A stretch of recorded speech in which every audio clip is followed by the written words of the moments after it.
Hold on. I wrote it down because it was so funny. What's today? It is emotional projection, how to stay chill when someone is being a bag of dicks. Okay.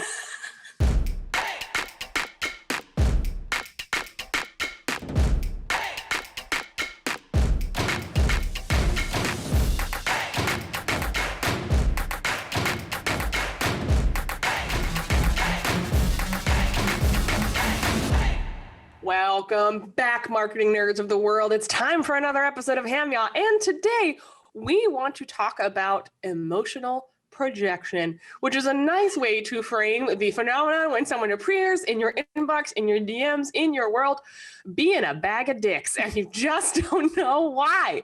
Margot and I want to talk about why emotional projection happens in the space, how to respond to it, and how to rise above. But before we do, Margot, bags of dicks? that was the segue.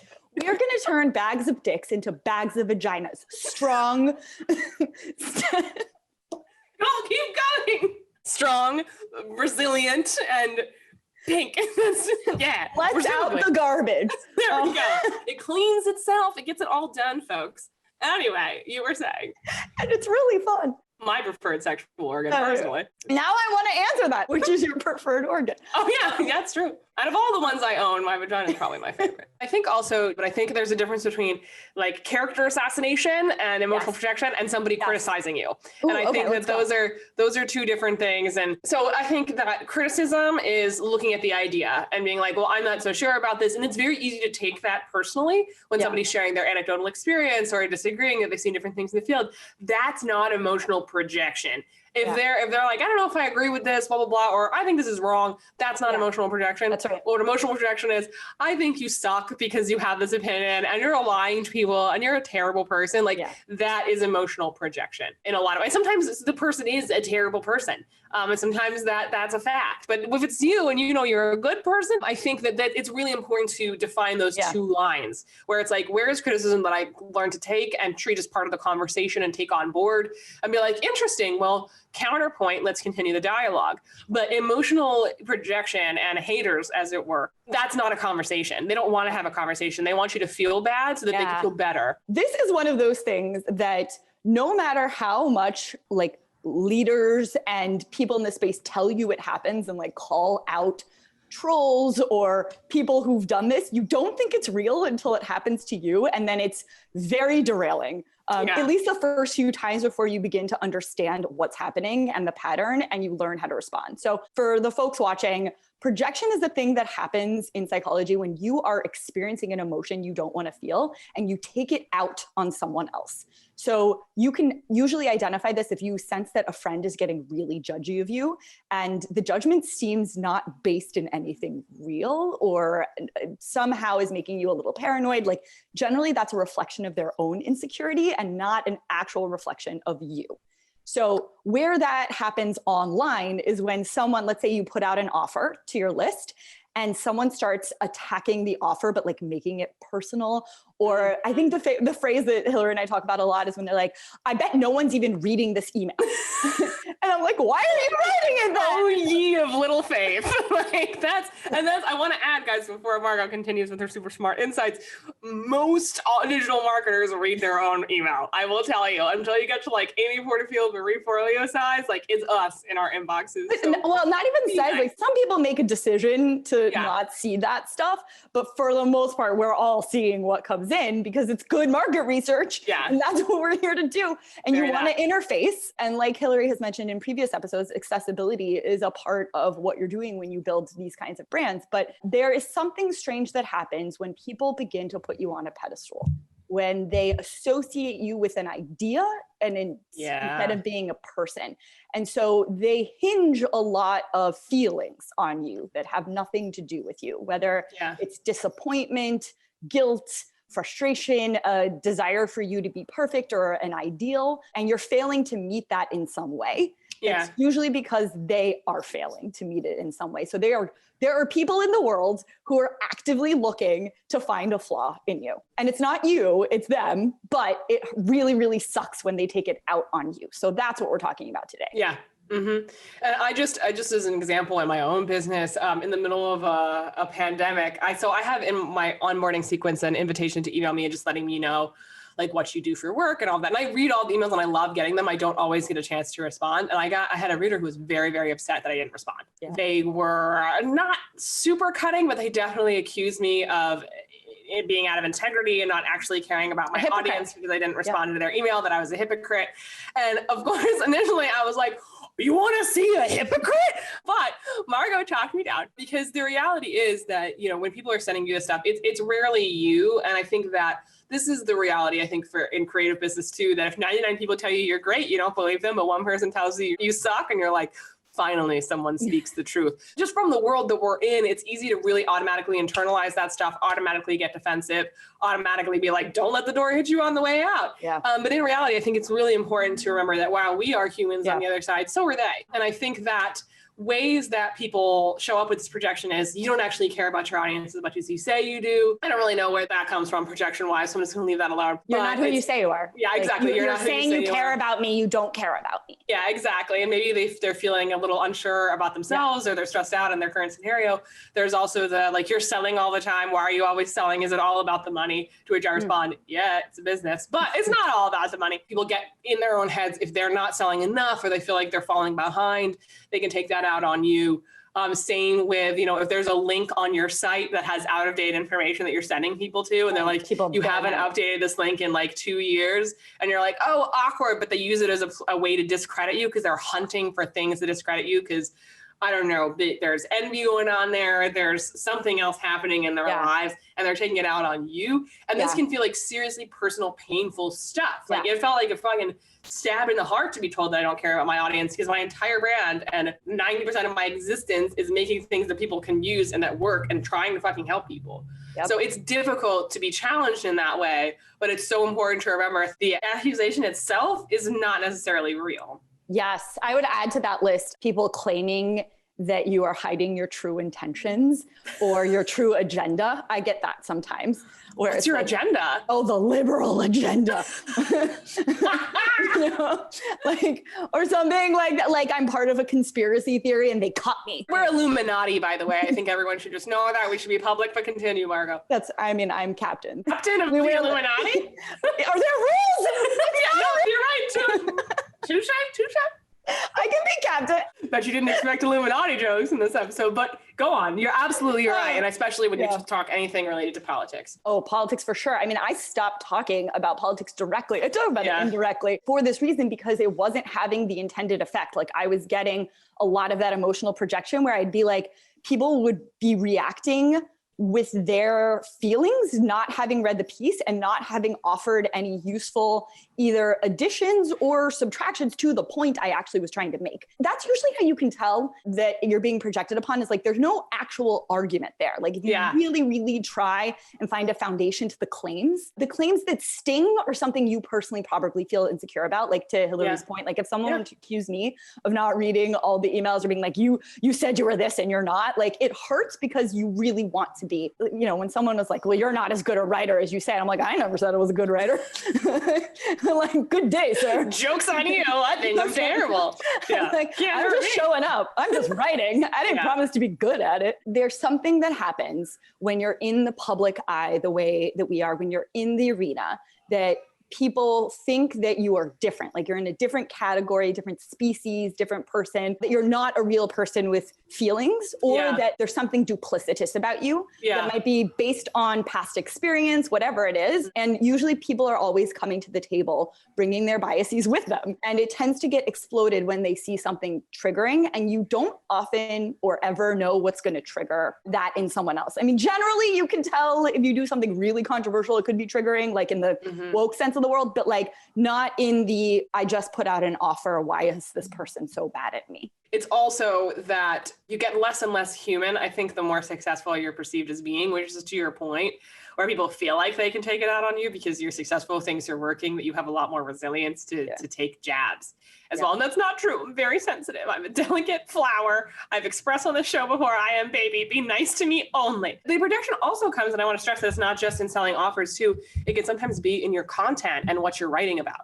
Like I have had people come at me with criticisms about some of my pieces who clearly have not read the article. Just the headline. Like, so you read the headline, good for you. Like I had somebody on my pricing be like, well, I believe the women should charge as much as possible, and especially non-white women. And I was like, yes. If you notice in the second paragraph, I talk about pricing conventions like being talked about in this way for exactly that reason. Yep. And I think that that's easier to shrug off because it's like, well, you didn't do your homework. Yeah. But when it gets personal, it's so easy to want to instantly react and be like, well, leave. But I think that you also have an opportunity, and Margot, you shared this in the moment when, you know, some recent stuff was happening with me, that like, it's a moment to really blow people away with who you are and to see them and to not combat with anger or as good as a sick burn can feel. Leave that for your Twitter responses. But I think that overall, it's always better and more beneficial to think, okay, take a break. Where's this person coming from? Yes. And how can I talk to them? And I believe I responded to that person who was like, you're not who you say you are, where I was like, you know what? I haven't been keeping up with my emails, and you're right. And I'm sorry about that. They were announcing that they were unsubscribing. And I was like, I understand if you unsubscribe, but I hope I get a chance to prove to you that I am who I say I am down the road. They do apologize in the response email because they were clearly having a bad time. And we moved on. I want to address as we move forward, like what things people can do. And it's like first step is do not respond. Like wait a day or 2 or 3 before you respond, because your initial reaction is going to be reactive, emotional, defensive, protective. You respond to a projection, right? Like that is a very common thing to do when someone projects on you, especially if it's something you're already feeling insecure about or defensive of. And so the best thing you can do is like breathe. And like vent to your friends, text your friends, text Margot, get it all out, say all the snarky things you can possibly say. But I want to take us by as to why, because there's a posture to take with these kinds of people. And I actually think Elle Woods said it best. So like, she was like, happy people don't kill people, right? Happy people don't shoot their husbands. Happy people don't shoot their husbands, right? There actually is a wisdom and truth here. Like think about, I unsubscribe all the time from lists. I think everyone watching also does. Never once in my life has it occurred to me to send like a treaty on why I'm unsubscribing or losing my business, with the exception of when they ask, you know, like, why are you unsubscribing? And it's like a MailChimp form. And I'm like, I'm moving and I no longer can receive ice cream from this place. You know, like sometimes I'll share that because it's like useful data, but I'll never be like, I think you're a racist bag of dicks. And so I'm getting off this list. Like I've never done that. I just move on with my life. And I click unsubscribe. So like the announcing it, imagine the mindset of someone who feels like they need to defend themselves and let you know. Like for it to have gotten to that point, for you to attack someone that you don't know with the possibility that they could see it, like there's something inside of you that is hurting. There's that joke that everybody says where it's like, who hurt you, right? And we say it in like kind of a catty tone, but it's true. Like if those emotions are coming out in that way, like that person is not okay. And so the appropriate response is not snark. It's not antagonizing back. It's not escalating it. It's de-escalating, because they will deflate with kindness. They will not even be able to handle.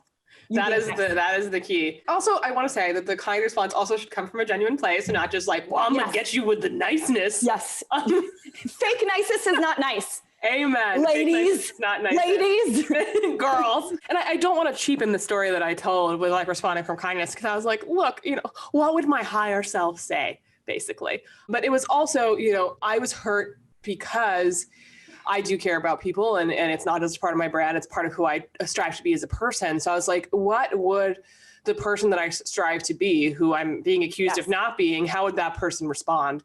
And I think that was a good touch point to sort of combat that conversation. And when it's in DMs, it's a little different when people are like making fun of you for selling again or something. It's a little easier to be like, oh, I'm sorry. Ignore. Where you're not aware. Ignore. Yeah, and that's the stuff you can kind of easily ignore. Like send them a bunch of crying, laughing emojis and let them wonder what you're really thinking. Or let them see it was red. Yeah, that's the meanest thing you can do. Red. It's the Yeah. It's stonewalling to the nth degree. Yep. Silencio, por favor. Let's button this up by thinking like, what kind of emotional projection merits a response and what kind can and should you ignore? That's a good question. I think you have to attribute some sort of motivation. Mm-hmm. And this might be a case-by-case basis. So let me think through this because I don't actually know what, because it's like the porn definition. You know it when you see it. I'll just say what they are for me. I think when it cuts deep and that person is deliberately targeting you and has put some thought into it, that to me is like, okay, well, let me interrupt this thought stream and just be kind and figure out how to meet you where you are and just say like, you know, if maybe you have a point, maybe you're right. You know, how do I acknowledge that? And I think also stuff like that you have a lesson that you can offer somebody when you used to think that way, you know, and you can share that with them, share what you recognized, or when you were in a moment in your business where you felt like that or wanted to send an email like that, you know, what would you have needed to hear in that moment? That's what I think merits a response when it comes to emotional projection. But I also think that the stuff you can ignore is that petty stuff, like any eye roll emojis to something that you're selling, or somebody teasing you for making an offer another time, or these stuff where people are just being mean. Criticism of your pop-ups. Yeah, and exactly. People are taking jabs because they're bored. Those are all kind of key elements that you can choose to ignore. It's a difference between where do you need to extend an olive branch and where do you need to hold the boundary. Yeah. And that petty small stuff, and especially when it's the same person over and over, if it's the same complaint, knock him off the page. Doesn't matter. Yeah. Just pitch the chess pieces off the board and move on with your life. Yeah, but I think that, you know, there are moments to extend an olive branch and moments to just leave them on red. And when it comes to that small petty stuff, that stuff, you know, doesn't really matter when somebody's trying to make a joke, but they're clearly just a little jealous. That's sort of, I think, the stuff that you can kind of put to the side. Have you noticed a pattern in how it's written though? Because I'm remembering that like, often the ones that I am like, do not engage, and I've learned this by engaging, are the ones that they don't make sense in terms of English. And I don't mean that as ESL. I mean like the sentence structure is off or the idea doesn't hold, where it's like someone is on a rant. I have a member of my family that does this a lot, who writes with like a lot of ellipses, you know, or like an ellipsis. Are they over? They're over 50, aren't they? That's I don't know who was teaching ellipses 50 years ago, but it's wrong. But it's like a slew of half thoughts where I'm like, what was your question? It's just like a dump. And so like that I think is best left alone or dismissed as like, thanks, appreciate your response, you know, or something finishing. But when there's an attack that the person took the time to write and you can tell they're hurting after you've gotten angry about it. Yeah. So first pause, step one, pause, text your friends, have the emotional response, feel the feelings, don't project back. Do not project back because usually we want that person to feel what we're feeling. And so we're extra mean. For me, that shows up as passive aggression. I think with you, it's like aggression. Like sick burns. It's aggression with me. Then I actually use everything I ever learned as a copywriter in those moments where I feel like I can flex. So don't send me these emails just so I can flex. You're going to get such an onslaught now. God, Lord, woman. There's something really useful about the posture. Like I'll go back and I'm not even kidding. I'm such a nerd. I'll go back and like reread a book that says, okay, perspective take. What sophistication level are they at? What awareness level are they at? Like, what could they be feeling right now? And now you have to meet them where they are. You want them to be here. They're obviously here. What do you need to say to move the conversation this way? No jokes.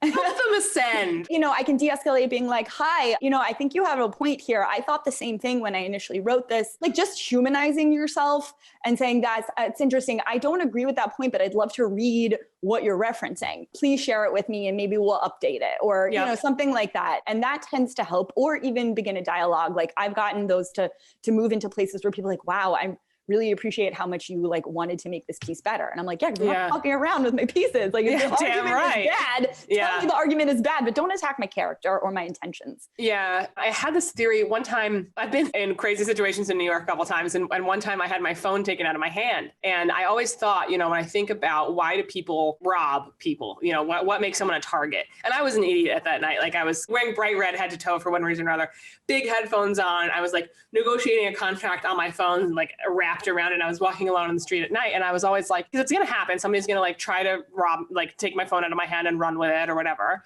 Like when that happens, why do I think that happens? And it's because I believe that it may be to a point, again, I have nothing to prove this, but I was like, Well, I would say that that person thinks that if they take something from me, I can easily replace it. And so when that it did eventually happen and I got my phone taken out of my hand, I ran after the thief and yelled that I have a business and I run my phone for my business and they need to give it back to me, and they gave it back.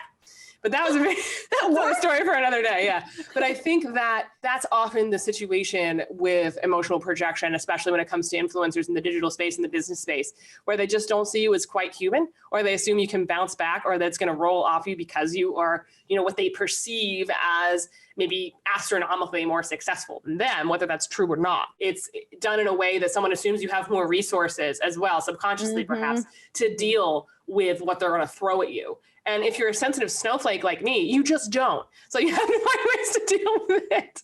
Yeah, I think that's true. And I think you bring up a really good point about distinguishing between the two, because we do need to criticize. We do need to have good, well, let's call it feedback more than criticism, but like good debates over having better ideas. And making our arguments stronger and making our claims better and not feeding systems that we don't believe in. Like that is all very legit, and keep doing it. But when it starts to feel like the emotions are guiding you, or where it starts to feel like someone's arguments aren't arguments, or people are just being petty, like if it's about your appearance, we didn't even touch that one, but that is a lot. You're too fat to make that point. Yeah. You're a skinny bitch. What issues does she have? Like, you've never had a bad day in your life. Why do you? Yeah, that kind of stuff. It's not about you. Yeah. That stuff is not about you. I can tell you right now. Yeah. And as someone who assumes everything is about me, even then I know that it's not about me. And I think that you're absolutely right. And, also what would life look like if you were able to let this roll off your back a little more and meet people where they are? I think it's also part of the job to build your resilience around this stuff and defining, setting a protocol for how you respond, which is the way that Margot and I take the tack that, okay, pause, scream to your friends, write out as many sick burns as you can, and then come back when you've had a nap and a snack. And meet them where they are and kill them with kindness. Exactly. Meet them where they are, kill them with kindness. And also, like, we run businesses where we care about people. If you watch the show, you do too. Otherwise, why are you watching? Like, you won't like what we have to say. So like, if caring about your people is a core value, it's going to bother you. And that's a good thing, right? Like that's a good thing. So knowing your limits and your boundaries and having restrictions on how people are allowed to talk to you or access you is okay. Know what your boundaries are, because these things are going to happen. Like the projections are going to come. So having a fortified base of friends, a therapist, coaches, like people where you can start to systematize this. And what I mean by systematize is like pattern recognize, where you're not taking it so personally where it derails you, because in the beginning it really catches you off guard, especially, and like beginning, every time you launch a new product is a beginning, right? Like, Okay, so for people watching at home, the main things to understand is that emotional projection that's happening is not because of you. It's what you represent to someone else, and it's emotional stuff they haven't dealt with that they're putting on you and throwing at you. You do not have to catch it. You do not have to take the bait. You do not have to throw it back. Your only job is to be kind and to de-escalate. So we recommend taking a beat, meeting people where they are, seeing them as people, humanize the person on the other side, because it'll help you self-regulate. So you're not like slinging arrows back, and you're also not feeling like garbage about yourself. Because I've also done that, where I've done this before, and then I feel like a shit human. For 3 months, because I'm like, everybody knows I'm a bad person. It wakes me up at 3 a.m. I'm like, fuck, I shouldn't have said that. Why did I do it? Short-term satisfaction, long-term pain. Yes. And this is also like we both have issues with cancel culture. Like, people can learn from mistakes. If you respond poorly to someone projecting on you, improve next time. Like it is not a death sentence for your character. Yeah, absolutely. This is how you grow. And it gives you ways to look at yourself, and it can be a tool. So take the high road. The view is much better. Ooh. On that note, any final thoughts, Hill? Nope, that's it from me. Before we close out, we are trying to reach 1,000 subscribers. Help us reach our goal. If you're not already subscribed, subscribe to our channel, hit the little bell so you get notified when we have new episodes, and like the episode below if you like it. We want to hear from you. So tell us about those emotional projectors. Tell us What are they saying to you? What are they projecting onto you? How are you responding? How are you restraining? What have you done poorly that blew up in your face? What did you do that you were proud of how you responded and ended well? It's so hard to focus when Hillary does those things. my closing interpretive dance. Sorry, go ahead. I love it. All right. I am Margot Aaron. And I'm Hillary Wise. This has been Hillary and Margot Yell at Websites. We will see you in 2 weeks. Bye, guys. Subscribe and tell your friends.